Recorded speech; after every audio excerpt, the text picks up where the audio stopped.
We all love a good story. Stories of love and life. Stories that entertain and inspire. And the best stories are the ones that happen to be true. Every Friday night, Jack Devnarain is live in conversation with an iconic South African personality who shares the true stories that shape their remarkable lives. Join us for reality radio as real as it gets. From 6 p.m. to 7 p.m. every Friday night. Only on 919. Yes. You're funny. 919. Yes. You're like smart.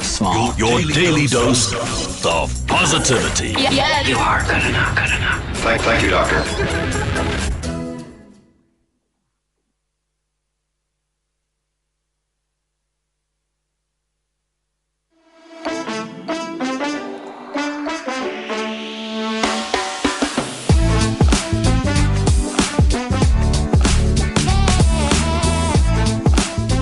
Hey everyone, happy Friday. You're listening to 919. My name is Jack Devnarain and this is Reality Radio.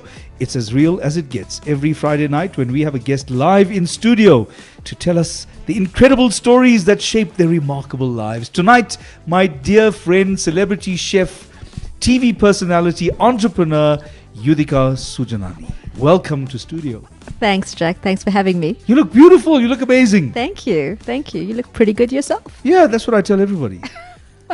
So this is the big question, the stuff that's been bothering me all week since I hounded you to the point where you agreed to be a guest on my show. Are you supposed to have raisins in soji? No. Good. That's what I needed to. No. That's what I needed to hear. Not on any day. No. Okay. Look, I was going to open with a cooking kind of question because usually the only time I get to see you is when I come to your place and I'm picking up some chow and it's hot and it's amazing. And I meet your staff as well and they're all incredible. They fight over you. They're what, really? They fight over you. Come on. Who gets to serve you? They're all Jack wow. fans. Yeah. They're all Jack fans. Well, I'm a huge you fan. I'm a you fan too. Yeah, I like that. I appreciate that. Good. You had a few years doing TV as well, right? Yes, I did. What's the thing that stands out most for you about the show that you did and being on TV and the world that comes with that? I think there is just this huge misconception really that once you on TV, you've sort of like made it. Yeah. And I always knew that that wasn't the case, that there was a serious amount of work that had to go into leveraging the exposure and building at the same time. So it was enormously stressful. I think nothing prepares you for being a parent or for being on TV. Right. Those are the two things. Because like you said, what comes with it? And Yeah. the world and the familiarity where people just feel they know you and they can ask you anything. Yes, and yes. their opinions and how they perceive you. The perception bothered me. Did you find people really judgy as well about who you were, how you cook, how you dress, the way you speak? Actually, it started out as being quite judgy, and the older Indian women, I found that was quite difficult for me when I first broke into this new world. And then I found that as time passed, the older women became really big fans. Good. So when I first started my career in the so-called, what they called celebrity chefing, those were my biggest or my harshest critics. And the harshest critics have now become greatest supporters and fans. And one of the biggest compliments was like an old auntie who came into the store and she said, "You know, Yudhika, I'm so happy for you. I don't have to do all this anymore." Oh, really? And she says, Okay. "It's just so good.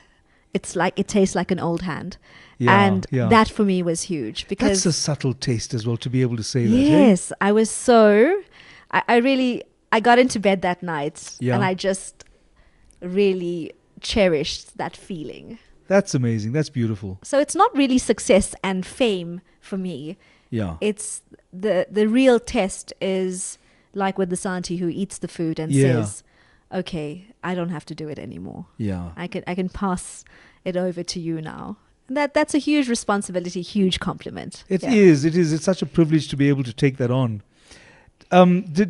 Do you ever call yourself a celebrity chef? No, no. Okay, It was a really? horrible kind of description because Yeah. it was a lot of hard work. Mm. I think at the time when celebrity chefing was huge, the South African chefs that were really, really working the shows and stuff, we weren't treated like the foreign chefs or the international stars. So there you'd be at the Good Food and Wine show or whatever, Yeah. and you'd have a chicken in one bag and your knives, like a knife bag slung over your back, and then you'd be carrying like a toolbox with all your gadgets and gizmos. And I honestly used to say, I actually feel celebrity chefing. No, I feel like a pack mule, just like going from theater to I love theater, that, yes. peddling my skills. You know, it was quite Amazing. crazy. So it wasn't as glamorous Mm. as everyone thought it was. It was a lot of hard work, and I loved every minute of it. No complaints. If I think about the world of celeb chefs, I'm sure I've got this right, but you can correct me here. Yes, Jamie Oliver was popular Mm-hmm. as the naked chef, but there was Floyd. He was way back, and I love Floyd. Really? Floyd was my hero. Yeah. Floyd, what was what was his name? Do you remember? I'm trying to think of, because for me that was the first time really that you saw on TV there's this incredible raconteur who's got this absolute gift for creating incredible dishes out of nothing while drinking a huge amount of wine at the same time. Yeah, I remember being very, very little, Yeah. and drinking was a taboo. The Indian uncles Mm. would sit somewhere and they would drink, and the kids never really were a part of that. Yeah. And also with cooking, Indian men never really cooked. My granddad did cook, but he was Okay. he was an outlier. And then there was this Indian this man cooking on TV and really, really inebriated. Yes. And he'd be slurring, moving openly around. as well, right? Yeah, and I would be like, I would have the giggles because it was something Yeah. that was just so far from anything that we Yeah. were exposed to, and that he did it on TV was even funnier. So my brother and I would always laugh about Floyd, Yes. and we'd look forward to seeing him and how he cooked with wine. We were like, that is Yeah. terrible. Yeah, are you allowed to do that Yeah, even? it's like, can you believe it? He put wine in the food. Like it was so mind blowing for its time. But he was the first. Yeah, I think he was yeah. the first, and he was brilliant. He was. And did you learn anything from him, or did you see yourself having a career in the kitchen at that time? Never. Yeah. Never. No. The kitchen life found me. Oh, did. this It is did. so deeply philosophical right now. I love that. Okay. Tell us that journey into that kitchen. When the kitchen found you and dragged you kicking and screaming. How did that happen? It was actually not the kitchen that dragged me kicking and screaming. It was probably my mom. I didn't scream much. Yeah. But my mom was a chef. So wherever she got a job Mm. or wherever she worked, I got a part-time job.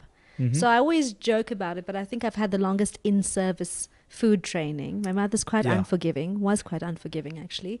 And she just exposed me to a whole different world. I was 14, I think, at the time, and we were a curry and rice family. And my mom had gone to hotel school, and suddenly now there was a lamb shank. And I was Ooh. horrified. Like, why would anybody do that to a perfectly good chunk of lamb? Why would anyone do that? Yeah. Just make a curry with it. But she cooked like a duck in orange, and she cooked wonderful. lamb shanks, and she cooked rack of lamb, and she baked it and did a crown roast. So she was very creative, and I got to see this whole other world of food. And what happened, I mean, even growing up in Durban at that stage in the 80s and 90s, we weren't really exposed to restaurant culture. Yeah. And suddenly Yeah. I was this little person in this really big food world, and understanding what goes behind the scenes. And, you know, I loved it, and I earned all this money. It was fantastic. So I always had extra cash. Yeah. And I learned so much. But most importantly, Jack, I think what stands out for me the most is that I feel at this point, and 50 is approaching, and I feel that everything that happens in your life is preparing you for something, for whatever it is you're going to do. I think that's an incredible feeling to have. And also, We're going to take a break and come back with some of the lessons that you learned, because I'm sure there's so much to share. Yes. Yudhika is with us. It's Reality Radio. It's 919. Back after this. They say nothing ever lasts. But what about the Fast and Furious franchise? Or showing Anaconda 2 for Friday Action Night? Or how Brooke is still forgiving Ridge Forrester like 50 seasons in? And then there's Burger King's Whopper Meal deal, which is still going strong. So get your hands on 2 flame-grilled Whoppers topped with the freshest ingredients, plus 2 portions of crispy golden fries and 2 bottomless drinks for only 130 Rand. Only at Burger King, where good things do last. You're listening to 919.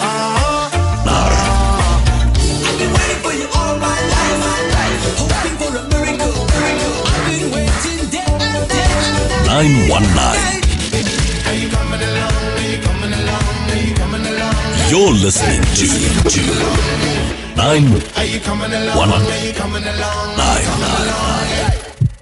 We all love a good story. Stories of love and life.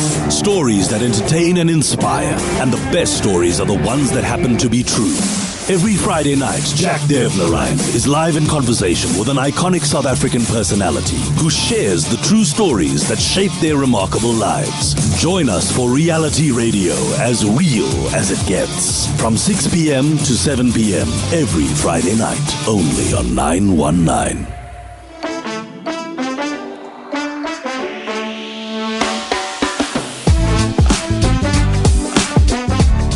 And we're back. It's Reality Radio, only on a Friday night, only on 919. With me, Yudhika Sujanani, and we are talking about your early years, going into work. You're in the kitchen, you learning, you're watching and learning mom, right? Yeah.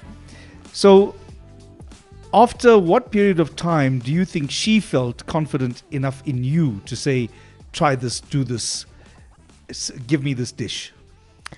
Okay, so my mom loved to cook, and she really didn't like baking. And I would get given all those tasks. But literally, it was like my mom had an incredible faith, and she always, my mom thought I was really smart and very clever. So she was like, "Here's a recipe. If you can read it, you can do it. Off you go." And she just talk you through it. Yeah. And there was something wonderful about being thrown in the deep end, because you find your way and you build your confidence. Oh, okay. Right. Yeah. So I literally had to work my way through it. And, being an Indian mom, they don't repeat themselves. I told you once. I told you once. Weren't you listening? So, yeah. So it was like very much. And it was amazing because and like I was saying, it was all of that prepared me for all these things I've done in my life. From there's so many facets in my childhood that made me who I am right now and contributed to my learning, because I didn't really have a tertiary education. It's an education that I scavenged from different people and being learning from them. So you picked up what you needed and you discarded the things that you didn't need. Yeah. Yeah. So that's pretty much how it worked. Let's go into the because you're a great teacher. Part of your business is to teach people how to cook. Yeah. It's a different thing to become a chef, right? Yes. So that's the difference for me, like being somebody who drives to work every day and then somebody driving a Formula One car. That for me is the analogy that describes the difference between somebody who cooks and somebody who's a chef. So for you, what are those top 3 things that a person needs to have in order to make them a chef? I think it would be the top 3 things to make you anything you want to be. Yeah. It's the discipline. Okay. It's enormous discipline, and it's discipline with many things. It's discipline in learning. It's being the discipline into which makes you try and to improve yourself constantly. Right. So you're constantly improving, but it's a discipline. And I always say to my kids, it doesn't matter if you fail. What's important is the discipline, if you put in the work. And I think a lot of people have the aspiration, but do you have the legs for it? The drive? And it's long hours with anything you do. Sure, You want to be yeah. an actor, a movie star, a doctor, a lawyer. It's the hours, the real hours. So I think the 10,000 hour thing, Right. it's massive. Yeah. Okay. Right. It's huge. And it really does. It really, for me, it hit home when I read the book and I understood the concept behind it. It's putting in the time. So it's that. It's also not giving up and also to the self-belief. So people have opinions. If you get drowned, you will drown yourself in the opinions of others and the negativity that comes with it. And you really got to tune into your station. I always say there's something in you. It lives in your DNA. You can have the greatest plans for your life, but in your DNA there's a program, and you got to tune in and you got to find out what's playing, right? And you will find it, and then you'll just find that everything kind of like just happens and it flows so beautifully. So I think that's what's really important, is drowning out the noise, the discipline.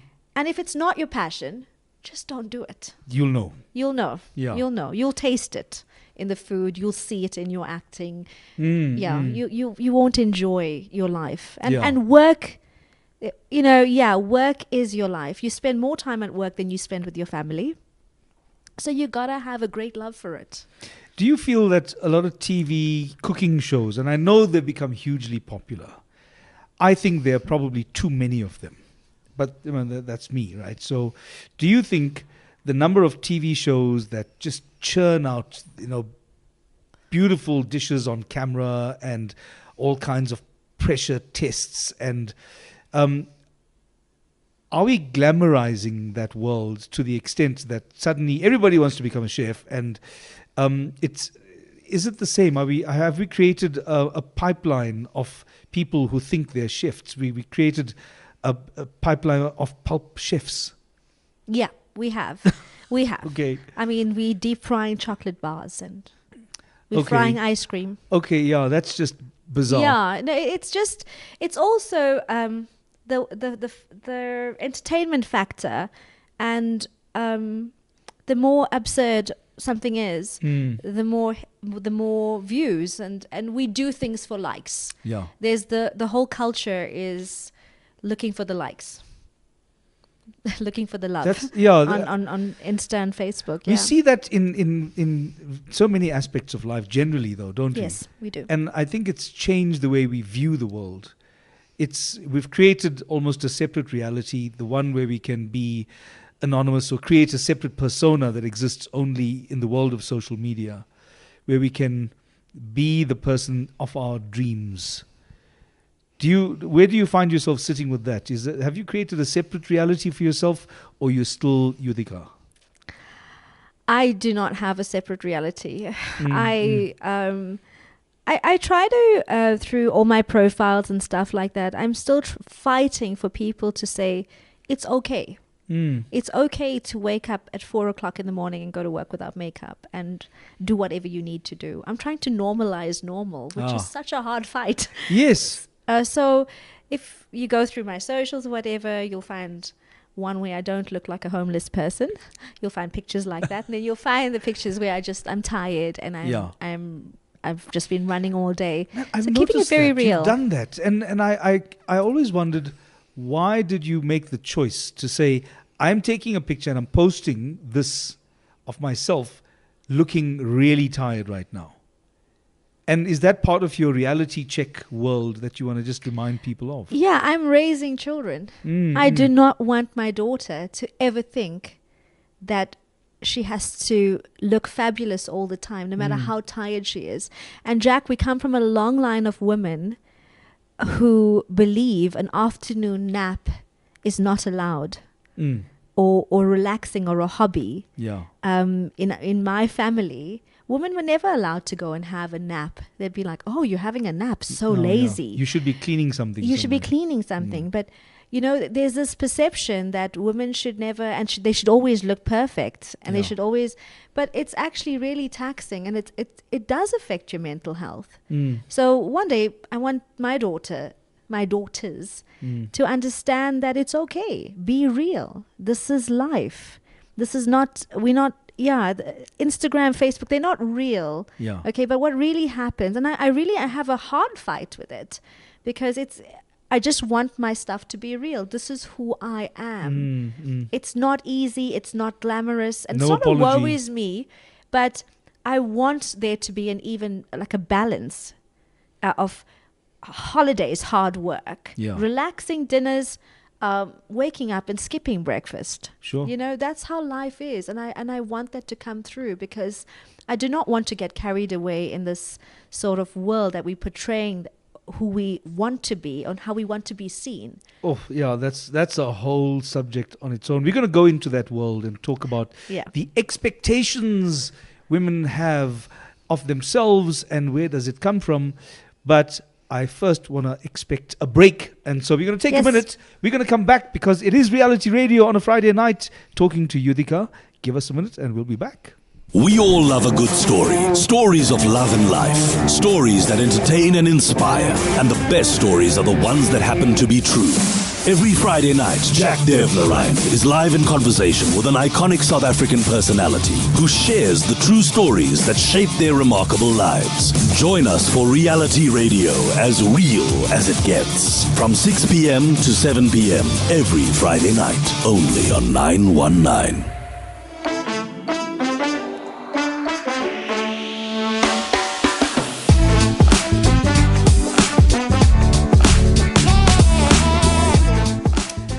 We are back.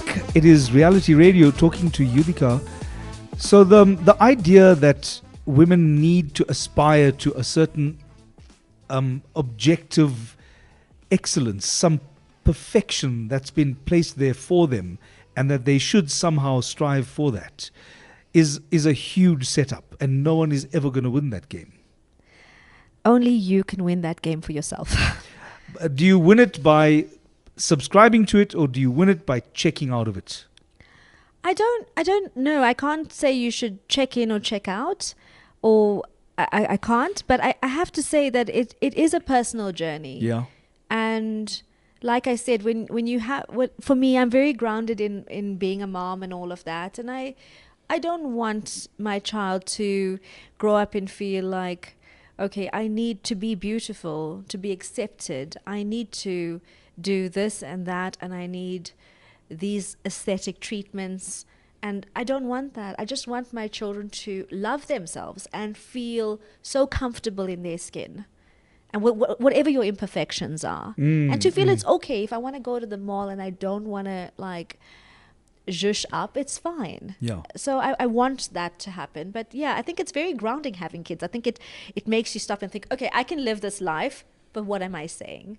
Yeah. So what am I promoting? So you live by an example, right? I live by an example. And no, I don't feel shortchanged, or I don't look in the mirror and think, oh, well, you should be doing this or that, the other. I live at my own pace, and I live in a way that I'm so comfortable with myself. Yeah, and happy with yourself. Happy, content, yes. And you are perfectly healthy and celebrating your health and the fact that you can work and continue to teach and raise your kids. That for me is like the biggest win. Yeah, it is. I think that there's so much that goes on in the mind of a woman. I think the world is very, very different for women. I can't speak for all of them out there. I speak largely for myself and from the people that I know in my circle. And mental health, and to remove anything that's negative and stressful, because we already like megawatting from our core every day. Yeah. And it's to the point that, are you really going to waste energy by worrying about opinions and what the world is saying you should look like, or what you should be doing, or how you should be living? But we live in a world where every single platform is saying, live like this, do this, wear exactly, this, wear your makeup like this, wear your Yeah. hair like this, you should be doing these treatments, you should be doing these exercises. So wherever we look, and we're being kind of brainwashed in a way to thinking, Yeah. I'm not doing enough, the more time you spend on social media, the more you realize that you actually feel like you're not doing enough, and that is stressful. So you need to almost switch off from that. So you're never going to win that, hey? You're doing your best. Yeah. You need to go to bed at night and think, today I did my best. That's what I do anyway. Oh no, that is incredible. So and you have two daughters. I met both of them, and they are both absolutely beautiful and incredible. Thank you. And what do you want for them? Because they're going to be faced with the same threats and the same judgment and the same perfection to pursue, and they're going to have all of that. What do you want them to take from you that's going to help guide them in their lives? I would like them to have a very strong sense of self, and for them to just feel like, different seasons. Sometimes I'm like Cape Town, 4 seasons in a day, maybe 5. But I want them to know it's okay. It's okay to just, and there's a comfort and there's a peace in that. So whatever's happening as well, life is going to be like, already with Tanvi, life is very, very stressful for her. So to put more onto that plate, I would like her to understand, like, this is my best. And that's always it for me. Whatever I do in life, and people, you have friendships, and life's tough. You have family, you have relationships that break, you have sometimes staff members leave, and that hurts you, and then new people coming into your world. My constant advice to my children is, do your best, because when you walk away and when something ends, and it's never always heartbreaking when it does, but when it does end, there's a sense of joy, and there's also a sense of satisfaction. You get to say, I've done my best. There's nothing more I could have done in that situation. And that makes life so much easier. And you have a different understanding and a different level of comfort in your life when you are constantly, and that's for me, I'm constantly putting out the very, very best I can every single day. That's my aim. That's my goal. Underlying, that's the thread in my life, my best. Do you expect the same from your staff and your team at work? Yeah, I do. But I also understand we all operate on different levels. I think one of the things I take really to heart is I take women and who have no experience in the kitchen. So we have a security guard who started work with us. We have someone who worked in a hair salon. We have somebody who worked in a fish and chip shop, at the counter. So I take women and I train them. But it's not just the skills, it's also the training in life, I think women do feel devalued. A lot of the women, and I see women grow from like looking for a job for 3 years to finding a job. And you'll just see these women blossom. And there's a pride in them when they make something that's beautiful and they've replicated what I've taught them and what I've done. They walk differently, they talk differently, they speak with more confidence. So it's not just skill, it's just, I expect the very best that they can do, and I understand that they're not me as well. But it's very, very important. But people always say to me, do you make all this food? And I said to them, it is not possible, but I have a really, really great team. And I love my team. They're amazing. No, there is so much love. In fact, that's one of the defining aspects of your business. The moment you walk in, you actually feel the love before you smell the food. You know that whatever comes out there is stuff that people care about. Yes, that is true. They put something of their own heart and care into what they make. It's irreplaceable. Yeah, it is, and it's wonderful. Like I said, and I find that each woman that comes into my life and my business, they have a talent. And it takes us a while to figure out. There was one lady who was terrible at curry. And I would be like, but I've been teaching you, you're not getting this. And suddenly she started making idli. Oh, okay. Right? Really one traditional. Day, somehow she ended up on idli duty. Yeah. And then she ended up on pickle duty. And she is shining like a star. Look at that, And I'm like, I thought that this was a no, we're not going to win this one. But there is a talent somewhere, and it's just the time and discovering it. And once they find it, it's like a whole new person. You said pickle, and now my taste buds have suddenly gone into a spasm. Yeah, it's good stuff. Why'd you do that? Oh, it's good stuff. It's okay, good so stuff. when you, I mean, obviously it's a cooking school, but it sounds to me as if you are teaching your candidates way more than just how to follow a recipe. No, it's how to feel it. Food is a feeling, and you got to dial in. And you got to really, it's come to the point now where I look at something and I'll say to the staff, and it's the biggest joke, that looks like it doesn't have enough salt. No ways. Something about it. I'll look at it and I'll say, that looks like it No, doesn't have. come Before on, I said, I'm going to taste this and I'm going to tell you right Yeah. now, it doesn't have enough salt. And It's a feeling. And it doesn't. really, yes. And it's crazy. And they're like, how do you do that? Unbelievable. I said, I can tell you from the look of it, the chemistry. I don't know what it is. Yeah. But for me, my mind, my whole everything in me, it works with food, aroma, flavor, the visual of it. I can just say, I can see that going wrong. Wow. Oh, wow. It's crazy. It's crazy. Yeah, it is. So what do I realize that sweetmeats in an Indian home are such a thing, and yet so many of our friends in South Africa from other races have no idea what we're talking about. About burfi. They call it burfi. Yeah, that's right. It's really quite an interesting thing because when I started the store, I kind of went on this journey of discovering. We had no menu, as you know. Yeah. And I would literally feel my way through it, and I'd be like, what's coming in and what are we doing? Now we have non-Indians eating rasam, right? Oh, we have incredible. non-Indians eating potato and methi. Yeah. We have gulab jamuns, and there's this following, and if I make something, they're like, we want to try it. So for me, part of, it's not just a business for me, and it's not about religion always, but there's a culture to the food I make. There's a whole culture, and I feel like we need to keep this culture alive. Not only just keep it alive, but to share it. Yeah, yeah. So we've made burfi cake. I love that. Very, very popular. And we Yeah. have a large non-Indian following who order cardamom cakes, who order jalebi cake, Yeah. who eat all kinds of things like kulfi cakes and stuff like that as well. Oh, really? Yeah. So they're very keen to try what this is about. And I think I'll be Yeah. remembered for that. I hope.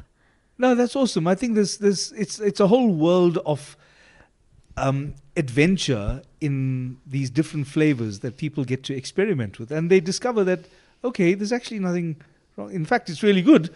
And anything for me that's soaked in syrup, I've got to try once.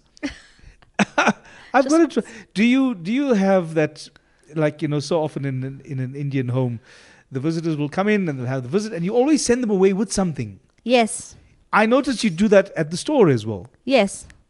At one stage, I just wanted all the kids to know what a coconut wheel was. Yeah. So I just stood there distributing coconut wheels for months because I thought this is not okay for children to not know what a coconut wheel is. You got to It's know. part of the whole. It's part of what we do. So I've brought the warmth of an Indian home and the hospitality into my business.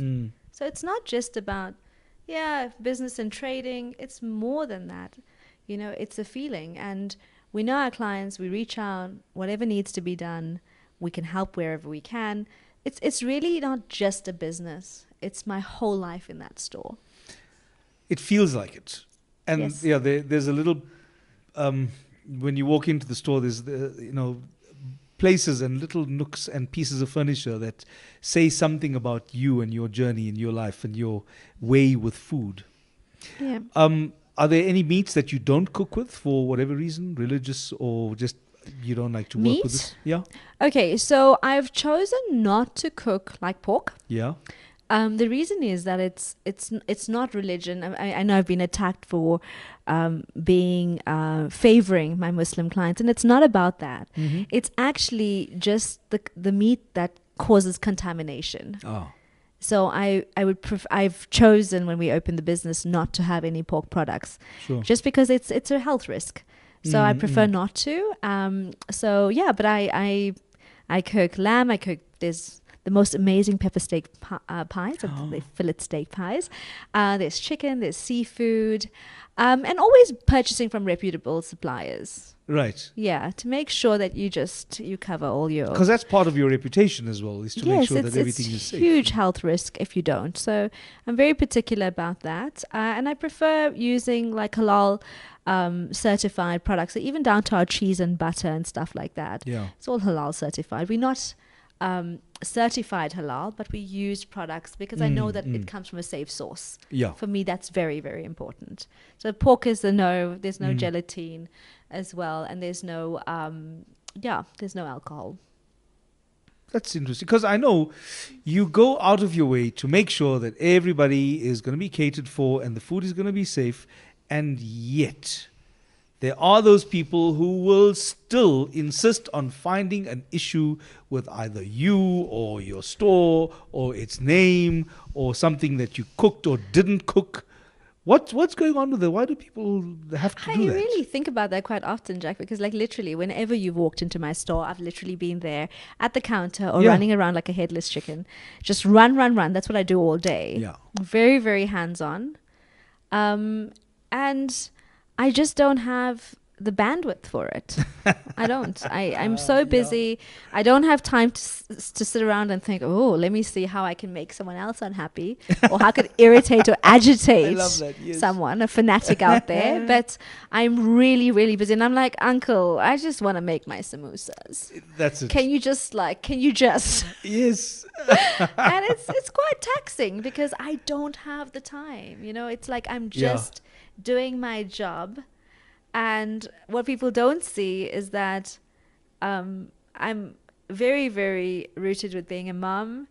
And for my staff, I'm also like the head for them. So every time there's a problem or whatever, I'm the first person they would come to. It all reflects on you. So you've got to lift your staff, you've got to lift your family, you've got to lift everything. Just keep lifting, and it's hard when people are pulling you down. We'll have words for those people, but we're going to we'll take a quick break, and we're going to come back talking to Yudhika about how this finely tuned business runs.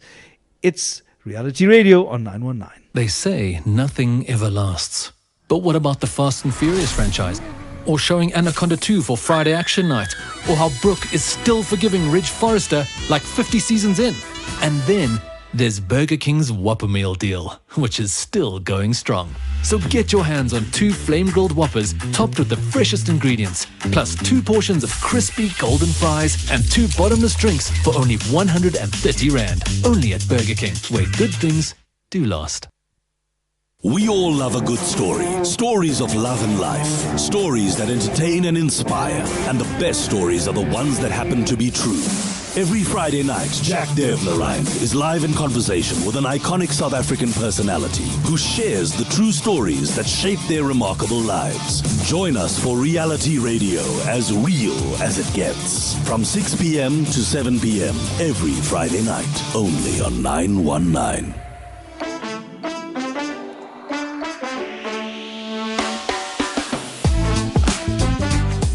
And we're back. It's Reality Radio with me, Jack Devnarain, on a Friday night talking to Yudhika. Tell us about this wonderful idea that you had about Madam Curry. So we had people who were coming to cooking classes and they would apologize and say, I'm not here to learn. I'm just here for the food at the end of the class. Because everything that's done in the class is cooked from start to finish. Yeah. And once all those dishes magically come out at the same time, then you have this meal that's served after the class. So people were booking and they were just coming to eat. I love that. And then I thought, why the torture? Yeah. Let me just do a dinner. And okay. That's how the idea started. And we've run so full for every dinner that we've had. Yeah. And what it is... it's time travel, Jack. It's taking you back. You sit in my home and there's all these tables and chairs and it's an open plan, so you get to see what I'm cooking. Right. And literally every roti is rolled. Oh, come on. every roti is a hot, fresh roti. It's literally from the tawa. Yeah. And we stack it, and then we say dinner is served. The bread. Yeah. You know, in Durban, we had this thing about twist bread. Yes, yes. So we bake the twist bread, and you can like squish it into your potato and your curry. No, you see and now. it's that feeling, Jack. It's the Yeah. feeling that we sometimes lose, because not everyone has. Some people have lost the mum-gran Yeah. family connection. You know, they've moved away from their homes and whatever. So I find that it's something that just really takes you back, and it's also introducing like. Some people bring their kids along and they say, like, we don't cook like this, but this is our food. Yeah. And this is how it was served. And sometimes it's a bit dysfunctional, because I always say, like, as you get into that Christmas season, you'll have like a roast leg of lamb and suddenly you'll have a prawn curry with it, because Christmas is always like that in the Yeah, Indian house. yeah. You have a crab curry, prawn curry, biryani, and suddenly a turkey in the There's middle a of roast, yeah. there's a roast somewhere. So I think it's wonderful to introduce that to, and we just, it's a long, slow evening of, we start with samosas and hot vedas. Everything has to be hot Yeah. and fresh. Like when you are loved, the food is fresh. Yes. And in my home, with my paternal grandmother was incredibly loving and caring. And I remember that love. And it's so important to me, because her love was the lighthouse. Yeah. It is the lighthouse. And what I realize now is that if we always use that huge love in our life, we always think of love coming in the form of a romantic partner. No, we don't think about our first true love. She was my first true love. But that love was the lighthouse. Yeah. And somehow in life, I might have lost touch with it. And then I've remembered it. And it's like really the guiding light. Yeah. And she, with whatever she did, she was just remarkable. So this is how she, we're a lot alike, actually. But this is how she shared her love. You would leave feeling so loved and so special. And Yeah. that's what I do. I think it's a lost feeling to have someone who thinks of you and prepares a special meal for you. I think it's so special. Simple That's pleasures. beautiful, yeah. So, I mean, it's also something that Indian families do, is to express their love for each other through the meal, right? Yes, it is. So there's a lot of that. And I think it's just such a special time where you get to also bring your family and friends. You don't have to worry about the cooking. Yeah. I do that for you. And it's something that, it's a dinner where I want to cook. It's so different to a commercial Indian restaurant feeling, because I want to cook for you. It's almost like, when you coming home? You're right. That question that when you meet Yeah. someone, Oh, in you your see? family, it's when are you coming home? And you know, when those plans are made, then it's going to be a feast, a love feast, and it's Yes. all reflected in food. So it's, or what are you feeling for? Yeah. That was the other question. What are you feeling for? And they would, somebody would make you whatever you felt for, and it was so delicious. But you could taste the love Yeah. Do you taste get that. requests for some exotic dishes and things? Maybe some. all the time. Yeah, some really traditional All the stuff. time, all the time. And some things have made their way onto the menu. Really? Like, what do you have there? Like methi's never been my favorite, but you know, we have one customer who says, when are you going to make something with methi? You know, my mom used to make it. Yeah. And a lot of the exotic stuff, you know, and the mealie cakes. Oh, yes. Yeah, the mealie cakes. So the baking aspect of our business is quite strong, because it also takes you back to sports day. Yeah. In Durban, where Yeah. you had a donut and a, Yeah, and a cool yeah, drink. yeah. So things have found us. Things have found their way onto our offering, from donuts to snowballs to twist bread, which is actually called kitka bread. But Okay. yeah, it's not. Okay. It's not the twist. But yeah, things have found their way from also me traveling back in time to my own childhood memories and saying, Yeah. like, what did we have? Koi cutters. Yes. The prayer stuff, Yeah. the vedas and the gulgulas and the wurindas and all the real stuff, sweet Yeah. rice, kadle, you know, all the Sure. things that are time consuming to make, that kids are now not really, who's going to make it? So, Yeah. so we offer all of those And things. some of those things are quite simple as well. Yes. Like a simple potato bhajia Yes, it's hard to find. Yes, you wouldn't know where to go and get them, especially to have them fresh. Yes. The rule in the store is that we don't fry vedders and fish cakes and stuff until you arrive. Right. When okay. you come through, you Okay. will have a hot samosa. I don't believe in a warmer. So everything has to be hot and fresh, just as it would be in a kitchen Yeah. at home. So I was fascinated about this idea, and you mentioned it earlier about you didn't have a menu. What on earth did you do? How did you cater? I was going to cook what I wanted to cook. And that was it. Yeah. That was it. That was Okay. it. I think being tied down to a menu is a bad idea, because if you have fish on your menu and good fish doesn't come in, you are obligated to cook the not so good fish. Ah, okay. So just to have it on the menu. just to have it on the menu, but when the crab's out, the crab's out. We can't have it on the menu. We're not going to make a plan Yeah, yeah. and try to, and our clients are old foodies. They are so well schooled in Indian cuisine. They've eaten it. Their mom has cooked it. I don't want to challenge that. No, fair enough. No, they know. Yeah. You can't actually fox the Indian community when it Yeah. comes to food, to South African Indian food. They know their stuff.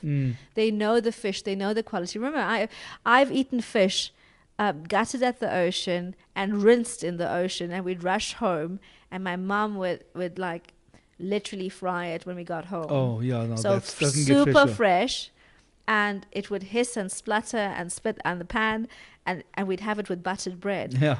I'm not the only one with those food memories. A Yeah. lot of our clients have them. So if that fish is not fresh, they're going to know. So we've done a menu for the day.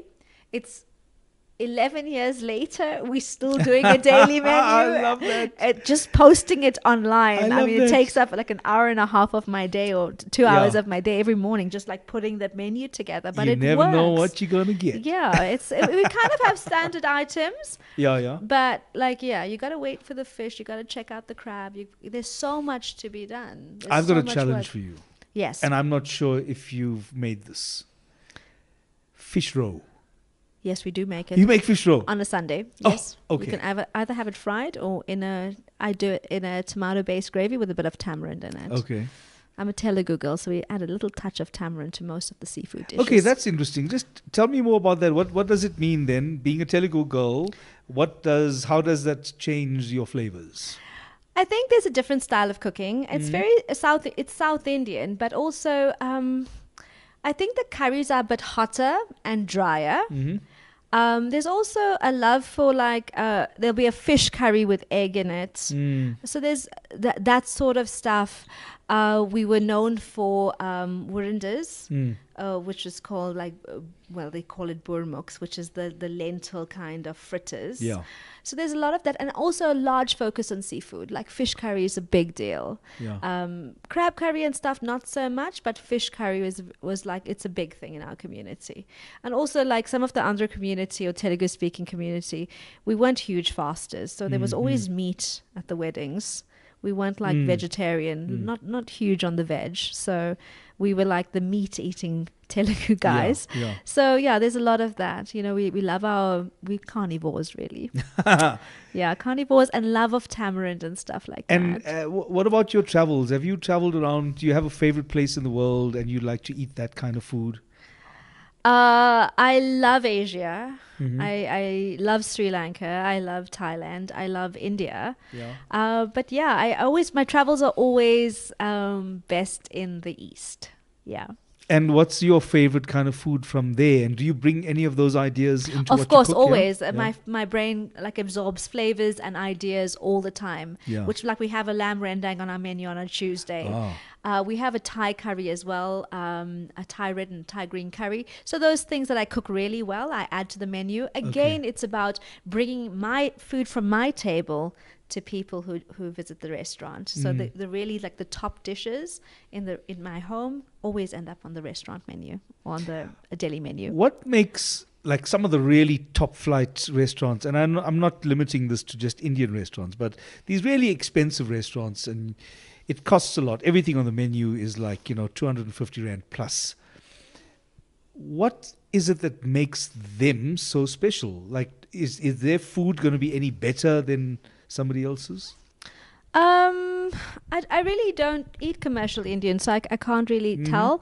I do have to say that I love hot naan bread, but there is a different style of preparing commercial Indian food, and there's various different sauces that come together at the last minute to prepare a dish. So everything is a combination of like a red sauce, a white sauce, a mutton sauce, what we call a buna gosh sauce. So there's different, we call them by colors. Okay. Actually combine them at the last minute to come up with a curry. So they don't start out as a vindaloo and finish as a vindaloo. It's a version of. Your restaurant is a very special place, and it carries your energy and your unique approach to cooking and an appreciation of food. Have you ever been asked if you want to have other branches of your store? No. All the time, but no. The answer is no. Yes, it just takes a lot of time for me. There's so much that needs to be done, and I want to do one store, and I want to do it really well, but I can't clone myself. No, it doesn't work. Right? Or my food, no. I mean, I literally hardly ever leave the store.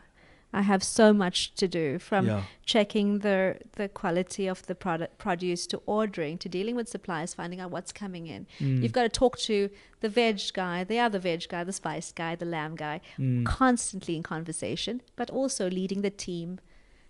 It's a lot, but I love every single minute of it. Because I'm sure in that scenario, there's literally no space for anything else.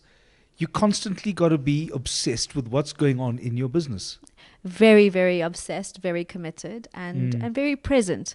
You find that a lot of food businesses start with the owner being very present, and after a while the owner's not there, and things do slide.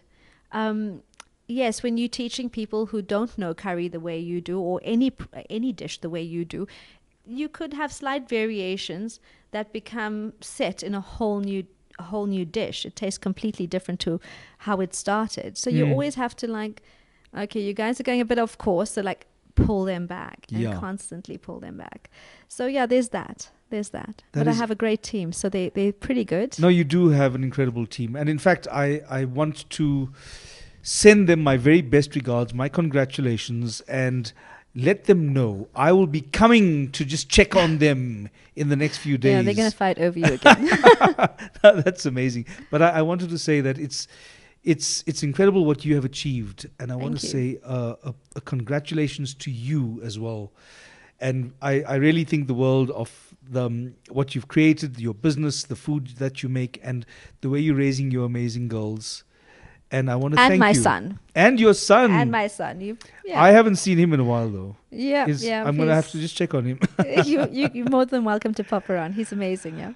I'd love that. But thank you so much for being on Reality Radio. This is Yudhika Sujanani. This is Reality Radio. It's a Friday night. You're listening to 919. My name is Jack Devnarain. Join us again next Friday night for more Reality Radio.